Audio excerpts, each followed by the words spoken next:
Yeah, Dave. Oh, yeah. I mean, it's a paradox in our practice because, on the one hand, I think uh, to some degree or in some way, every practitioner will touch this. There is an element to any growth, any change that is a stepping away from the existing paradigm of all of our relationships. Even if we were taking up a new hobby like, Ironman triathletes, right? Some of your friends would feel abandoned and be like, how come you don't eat junk food with me anymore? How come you don't have time to, do these activities that we used to do? Like now you're constantly exercising, right? It could be anything, but it's of course way deeper in certain senses because our mindfulness practice is not just something we do once in a while. Our mindfulness practice is a function of how we look at our entire life, how we interface with reality. And so that pain, the pain of that seeming separation, can be even greater and is even easier to see sometimes.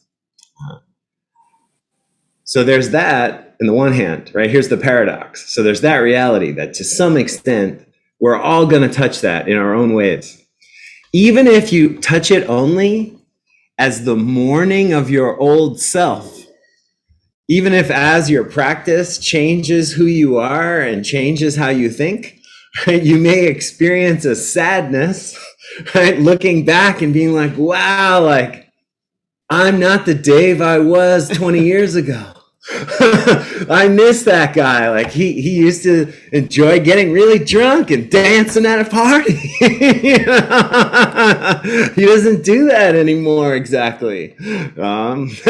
So that, in the one hand, is something that we're all going to touch. But on the other hand, and here's where it's a bit of a paradox, the practice is very clear. The teachings are very clear that the most important thing is Sangha. The Buddha is quoted as saying that the whole of the spiritual path is spiritual friendship. And so how do we reconcile this? Right? And there's two answers. One is what, as Brian points out, is what we're doing right now, is that we seek out like-minded spiritual friends and practice together, not just in these formal ways, in these dedicated ways, right? But we make friends with other people that are being mindful, not necessarily in the Thich Nhat Hanh style as we are. I have Sufi friends and Muslim friends and Christian friends, but what attracts me to them is the sincerity of their practice. How much heartfulness they're bringing, synonymous with mindfulness, and how much heartfulness they're bringing to their lives. Are they interested in learning and growing in love? So that's the first answer. And then the second answer, and this one is a little more nuanced and touches on a little more of the pain, is I've had the benefit of kind of being in this style of transformation now for over 20 years. Even before I met Thai's teachings, the Zen master Thich Nhat Hanh, we call Thai, I was getting so deep into the world of yoga and incorporating yogic practice so much into my life that I was experiencing these kinds of separations, these seeming separations. So I've had a lot of time, I've had decades to kind of look at that. And this is what I've seen. Take the example of anyone you've been friends with for more than 10 years. And that's the minimum number. And look at your relationship with them. And if you look at it from 10,000 feet, you'll see, like in my own mind right now, I'm using the example of my blood brother, right? Who I've known my whole life. We've had many different relationships over the years. Right? The relationship, just like my life, is not a fixed product. Like, okay, I'm friends with this person and this is what that means. Instead, I see that like my friends that I've had for a long time, Brian is a good example. Like we went 10 years without talking or seeing each other one time because we were doing different things and living in different places. You know, so the relationship changes. You come in and out of an everyday closeness. You may even come in and out of the deep kind of closeness, like a real feeling of safety and connection.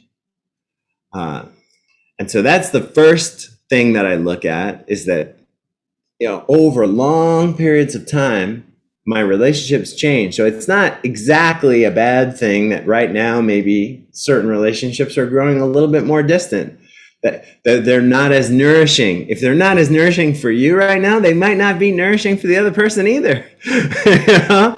A lot of people, when I, for example, when I took up the practice in the Thich tradition, I gave up drugs and alcohol entirely for a very, very long time. I didn't take a single drink of alcohol for over 12 years.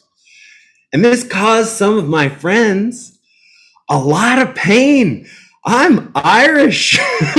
You know, some of the people that I hung out with, like, it literally caused them emotional pain to sit at a table with me and have me not take a drink.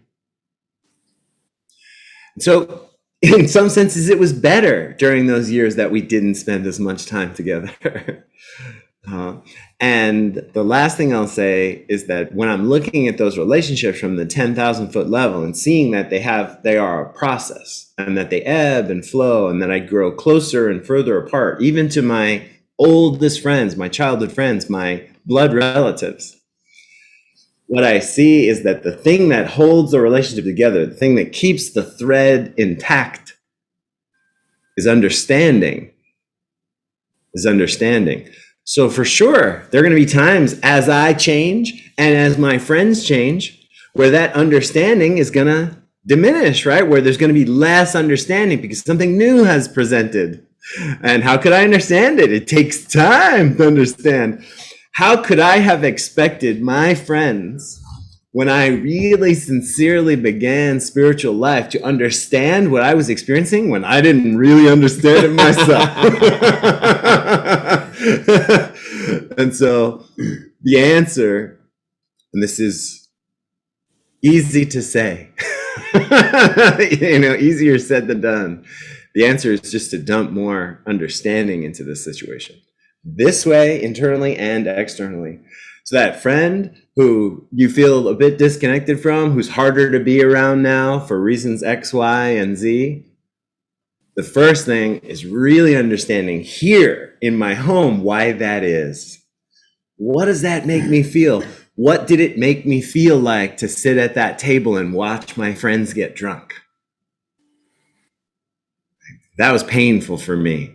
And in order to be present for them and that moment, I had to embrace and understand my pain first, my confusion, my new perspective. And then, and only then, and that took about 3 or 4 years, I would say, in my case.